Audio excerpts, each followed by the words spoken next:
ما كانتش حفلة عادية أبدا، وكشفت تفاصيل كتير قوي عن العلاقات، وأكدت إشاعات ونفت حاجات كتير.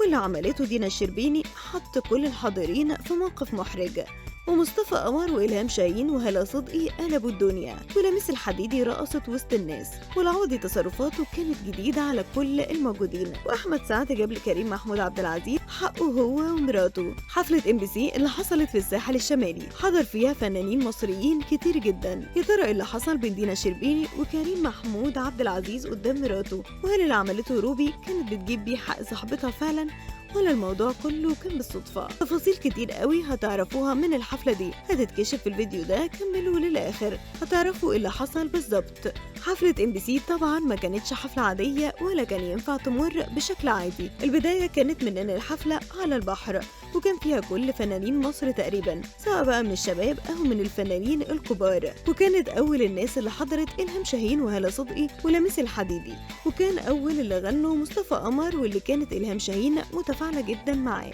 ووقفت ترقص على 1:30، ومعاها كان لميس الحديدي اللي شدها مصطفى قمر عشان ترقص معاه. اما بقى هلا صدقي فكان ليها دخول مفاجئ، وقفت حضنت وباست مصطفى قمر وبدأت ترقص معاه بدلع. اما بقى اول ما الليل جه فكانت فقرات الحفلة الأساسية مع روبي، واللي اديتها رقص على 1:30 على المسرح، وكانت لابسة الفستان بتاعها اللي الناس بقت متعودة عليه، وهو كاب وفوق الركبة، ورقصت وغنت كل الأغاني بتاعتها. بس المفاجأة اللي كانت محضراها ما كانتش متوقعة أبدا، وهي إنها قالت إنها هتظهر معاها واحدة صاحبتها على المسرح وقريبة منها قوي، وكانت دينا الشربيني اللي كانت لابسه فستان ناس كتير استغربته شويه، وغنت معاها اغنيه فيستك بكل حماس على المسرح. بس المفاجاه انه وهي بتغني الاغنيه دي كان كريم محمود عبد العزيز ومراته موجودين، وده كان الظهور الاول ليهم بعد رجوعهم لبعض من تاني. وهي بتغني كريم وقف يرقص مع مراته ولا كأن حاجه بتحصل حواليه، وكمان رقص معاها هنا الزاهد ومحمد ثروت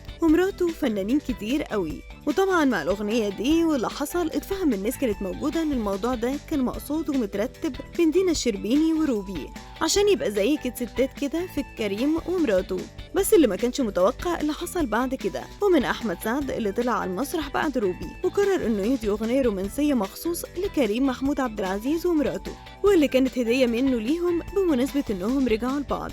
وطبعا احمد سعد عمل كده من باب انه كان مجرب الوضع ده قبل كده مع علياء مراته. اما بقى الجديد من احمد العوضي انه كان موجود في الحفله، ودي حاجة مش بيعملها كتير خالص، وقف اتصور مع كل زمايله من النجوم، وخاصة إلهام شاهين اللي كان باين حبه ليها جدا. وشكل أحمد العوضي كان ناوي يدخل في جروبات الفنانين ويظهر كتير في مناسبات عامة. انتوا بقى ايه اكتر حاجة لفتت انتباهكم في الحفلة؟